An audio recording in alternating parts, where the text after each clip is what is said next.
Welcome to Gardenary 365. My name is Laura Christine, and today we are going to talk about why we use raised beds. So stay tuned.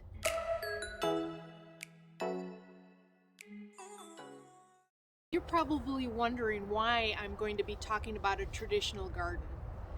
I think the traditional garden gives a really good example as to why, at least in my own experience, we chose a raised bed. This is a typical traditional type of garden. Basically, what you do is you remove the grass and you dig up the soil and then you put topsoil on it. Here in my yard and in this area, we have a lot of heavy clay. So we had to amend the soil. Basically, what that means is you add material to the soil to improve the soil. With clay, it's very sticky. It's very hard to get water through it. It's not real porous. It basically, when it rains, we get puddles. If we get a heavy rain, I should say, we get puddles around the plants. It's very difficult to work with. So after you dig up the soil, put topsoil and add amendments, which would be like compost, and then whatever nutrients or minerals it needs, for example, maybe calcium or gypsum or something like that. Then you plant, and traditionally we have all done this, you plant in rows. If you are planting in rows, you usually space them out a couple of feet to plant your plants. As far as taking care of a traditional bed, it's a lot of work. And it took, for this particular bed, I've had these beds for years. It still sometimes takes a while for that clay soil to break it down to make the garden soil the best and the healthiest it can be for the garden. So I spent the first 2 years on this garden amending it to get it to where I wanted it, to where it was healthy enough to grow things. We get a lot of rain in this area. A lot of times we'll have in the spring rains, we'll get 3-4 inches of rain. So then I'm not only fighting getting the healthy soil, but I'm now fighting erosion, and because of the clay soil, because it holds the water, and it's just a lot of work. In addition, I have to till all the time in the spring and in the fall. I like to till it in the fall to turn it over, to prevent weeds popping up for next year. In the springtime, I will do it again, and then I break up what I've tilled in the fall. So to summarize, talking about the traditional garden bed, it takes a lot of work to get it started. It takes a lot of work to amend it. The bigger the bed, you can produce more, but the bigger the bed, the more soil you need, the more mulch you need, the more fertilizer you need, the more you have to work as far as tilling it, and the more weeds you have. So this is a big space. It's a lot to take care of. I wanted to show everyone what a traditional garden, talk about a traditional garden for a little bit here, so we can show you why we use raised beds instead of this type of growing for our plants.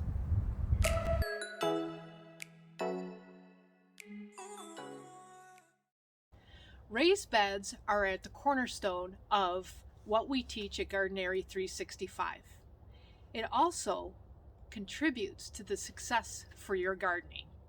So let's talk about the benefits. One benefit is that it's very customizable. A raised bed, you can build it out of whatever you would like. You can make it as long and as wide and as deep as you would like. Here are some suggestions. For materials, cedar and Douglas fir are excellent types of natural materials that are untreated, that are great for the raised bed. Also, you can use stone. Other options include steel and cement. As far as the length of your garden, that's up to you. Whatever your space is, that is kind of determinant of how long your garden will be. A lot of times we have a 4-foot long garden, sometimes 8 foot, 10, 12 foot. Economically, an 8-foot garden is a really good choice. as far as width of the garden. We generally try not to go past 4 feet if you have enough room around your garden. If it's against a wall, we bring that width in a little bit. For example, I've got a garden along the side of my house, and since I only have one spot, or actually 3 spots around that I can reach, my garden is only 2.5 feet wide. My arm length, I can't reach. So those are some things that you take in mind. As far as the depth of your garden bed, we generally recommend no more, or I should say no less than 1 foot or 12 inches, which that's going to give your plants some good depth or some good space to grow into with their root system, and usually no higher than about 2 feet. Some crops that will definitely benefit from even just the foot are carrots. The Danvers carrots grow 6 to 8 inches long, or parsnips. Those grow about 12 inches long. So customizable as far as your materials, your width, depth, and length of your raised bed. It's fantastic you have those choices and you're not locked into something that you don't need or want.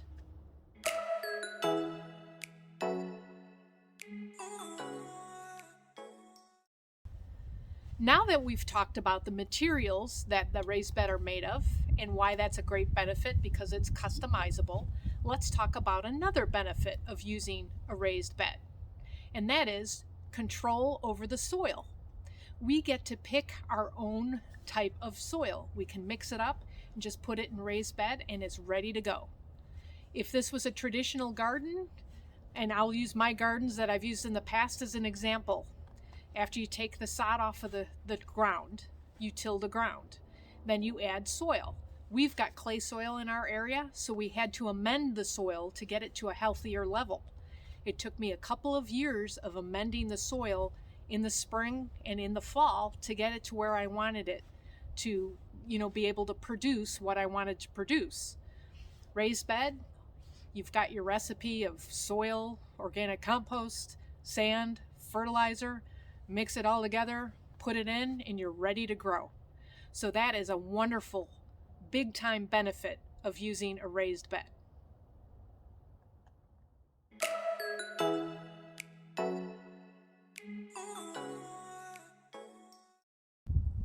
So far, we've talked about the customization of the raised beds. We've talked about having the control of the soil. And another benefit with those two pieces together is you can do intensive planting. Let me explain. Let's first start off with what is the definition of intensive planting. Laura's definition basically is you plant lots of plants together, closer together, and you get maximum production or a maximum harvest from planting them together. Now we've got our custom raised bed, which we love. Our depth is pretty deep. Our soil is custom, and those pieces will tie into the intensive planting. Here's how it will work. So we've got deeper soil for the plants to grow down, put their roots into, which will help them be healthier. We also have our own soil blend, so it's healthy to start with. All of these work together to produce maximum and harvest. What does that do for the plant? Well, the plants will grow more vertical because they will send their roots down. They've got all of this soil in the 1 to 2 foot deep raised bed. They have all that soil to develop in. They will develop and mature the way they were meant to develop. You'll have maximum production, like I keep saying, or maximum harvest. You also will have less stress on the plant, which of course ties into more of a harvest. And then out of that, whatever you are picking as far as vegetables or herbs, you will have more nutrition because the soil will be healthier, the plant will be healthier, and it will just taste good. It will be worth it.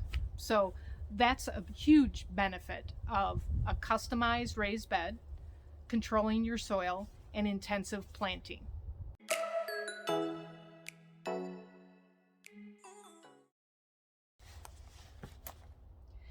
I wanted to give you a visual to illustrate yet another benefit of why we use raised beds. I was an avid gardener that used traditional raised beds. I had about 500 square feet of a traditional bed, and that was soil dumped on top of an area that we cleared out. The way I tilled my gardens was with this good old pitchfork. The reason I chose the pitchfork was because it was the easiest and quickest way I could work the soil together when I had amendments, also turn the soil up in the springtime. Because of the clay, this was the best tool to use. Now let's compare that with what I use in my raised garden beds. It's really no big deal. Here's why. First of all, I had to bend over with my gardens, my traditional gardens, sometimes to break up clods and whatever, that was all that sticky clay together. And this was just hard work on my back. This, maybe 5 minutes in an 8x4 garden bed. I could get down 2 to 4 inches, just enough to loosen everything up.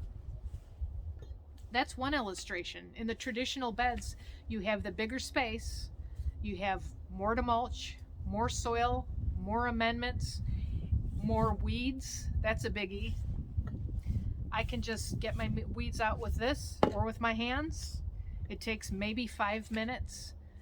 It is wonderful to be in a raised bed that you really don't have to put a lot of time in it.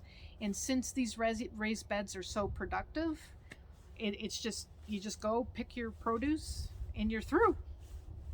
So you can't beat that benefit.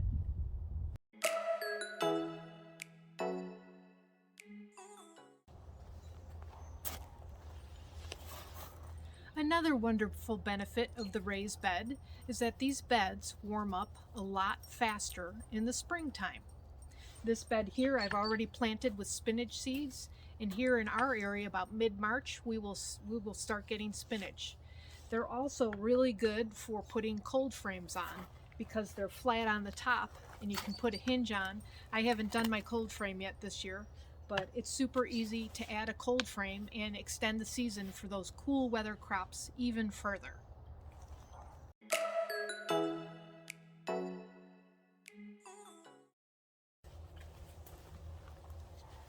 Let us review everything we've gone over in regards to why we use raised beds. I will once again use my example of a traditional garden and compare that to a raised bed in order to make my point. The traditional garden takes a lot of work. For the setup, you have to remove your lawn, and then you have to till the ground, and then you add your soil, and then you have to amend it. You have to add things, and like I had showed you, I use a pitchfork in my traditional garden when I was doing that, and it's a lot of back-breaking hard work. If you want a huge harvest in that type of layout as far as a garden, you have to make a huge garden for a huge harvest. The raised beds are wonderful because you can get a huge harvest in a smaller amount of space. This customized raised bed is great because you can pick the material you want to make it out of. You can pick how deep you want the soil to be. You can pick how long you want it to be. You control the type of soil that goes into your garden bed. You can do intensive planting, which is lots of plants closer together because it will allow for that. And because you have put in healthy soil and you have the control over the soil, and because the soil warms up faster in the springtime and it drains easier than if it was a traditional garden where it would flood possibly, your plants are healthier, more productive.